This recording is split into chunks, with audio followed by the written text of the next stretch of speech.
Welcome to Uffsides. It's week 2 in the NFL. I'm Matt Ufford, joined as always by fact checker Alex and sound guy Will. Looking good, guys. Monday Night Football is a fun one this week. Eagles at Colts, and this one just says offense in flashing lights. Game's just going to be Andrew Luck slanging and Chip Kelly scheming and Jeremy Maclin versus Reggie Wayne, who has the better reconstructed ACL. I think if there is a concern for Eagles fans, it would be the offensive line. Yeah, their left guard, Evan Mathis, one of the best guards in football, he's got a sprained MCL. Lane Johnson's got a 4-game suspension. His backup, Alan Barber, he's got a high ankle sprain. SB Nation's NFL writers like the Eagles in this game a little bit more than the Colts. Go with those road dogs.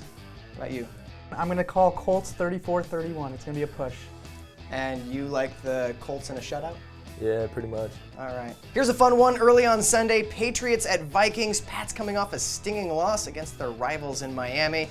Vikings kicking some Rams on the road last week.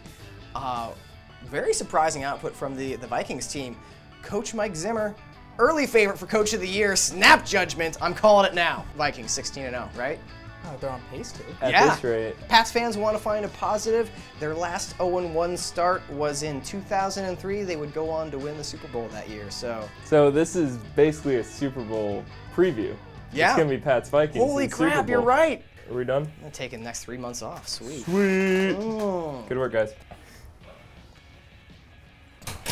The memory of the Vikings I have in week 1 is just Cordero Patterson running free and changing directions at full speed. How are the Patriots going to contain him? I have no idea. If they could make No Sean Moreno look like Jim Brown, then what are they going to do versus Adrian Peterson?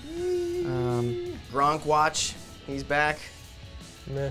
Danny Amendola missing. If you see him, let us know. There are several fantasy owners that want to know where they can find him. I thought he changed his last name to Edelman. SB Nation's NFL writers almost all like the Pats to win this game. I am the lone one to pick the Vikings. What about you? In a vacuum, I'd like the Vikes. I just can't see Belichick starting 0-2. You like that Belichick magic. Yeah. Will? I still live in Cassell. Oh, that's right, Matt Castle. It's called a long con. You send him to one team. He's going to wait it out. Matt Castle, the long con. A fun game early on Sunday is Falcons at Bengals. Both teams with great wins last week. Matt Ryan looked spectacular against a pretty good Saints defense, and Andy Dalton was definitely there against the Ravens. Tuning into an NFL game and getting an Andy Dalton-Joe Flacco matchup is like searching for a porn video and getting like a guy just fumbling with a girl's bra for 30 minutes. I knew there was going to be a porn reference somewhere in there. You're welcome. This game will be a story of talented wide receivers against very young corners. For the Bengals on offense, that's A.J. Green looking to burn sophomore corners Robert Alford and Des Trufant. The biggest factor here, as is with so many games, is of course the line play, and I think this is where it's problematic for the Falcons. Talk to me about some injuries, Alex. Jake Matthews has a left ankle injury. Got to think if he can't go, it'll be Gabe Creamy, who's doing pretty well. Wait, is his name Creamy? You went to second grade with him. Oh, Steamy Creamy. Now I remember him. Anyway, this line here is, 5.5 for the Bengals. It's a little big, but I'm gonna go Bengals here outright and to cover those points. What do you say, Alex? I looked like an asshole when I said the Falcons were going to be the worst team in football. Hey, they can still lose the next 15. They can pull a Texans. Yeah, hopefully. Let's go with the Bengals in this one. Sunday Night Football, Bears at 49ers, the first regular season game ever held in the Field of Jeans. Levi Stadium. I'm going to miss Candlestick. You don't miss Candlestick. That place was a f***ing dump. But it was our dump. It was their dump. That's what every 49ers fan said. That's what I said about my first wife.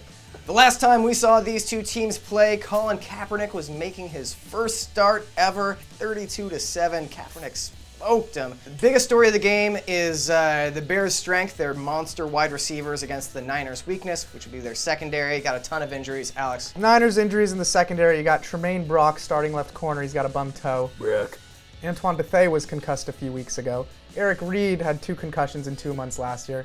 All I'm hearing is the 49ers can't take a team SAT. That was true before the concussions. Line on this game is what?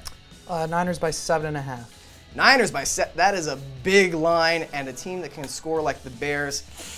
I'm going to take Bears to the points. And another thing I did, just to hate on Alex's style, is I picked the Bears outright. So there. Why do you love being wrong so much? How you going to sleep at night? 7.5 points is a lot of points, but it's not enough. Niners. What do you say? I say Alex. Let's kick things off with Thursday night football. Steelers at Ravens. Oh boy. Ravens are at home in prime time 3 days after they cut Ray Rice. Stay away from comment sections. Avoid message boards. Be safe out there. The takes may be too hot. Player that I'm interested in watching this game, Steve Smith, the rejuvenated Steve Smith. Since 2012, he had not had more than 70 yards receiving in a game. With an asterisk, he did in the playoffs last year. Steve Smith back, and he's angry. On the other side of the ball, the Ravens are extremely thin at cornerback, only 4 of them on the roster. Antonio Brown may be running free at full speed with no one to kick in the face. That would make me really sad. SB Nation's NFL writers are divided, but leaning towards the Steelers outright. I'm going Steelers all the way. You? I'll take the points with the Steelers. Steelers plus 2.5. There you go. Will? Thursday night football. Who gives a shit? Correct. That's the correct answer. Those are the Uffsides picks for week 2. As always, informative and nutritious. Thank you for watching. Enjoy the games. We'll see you next week.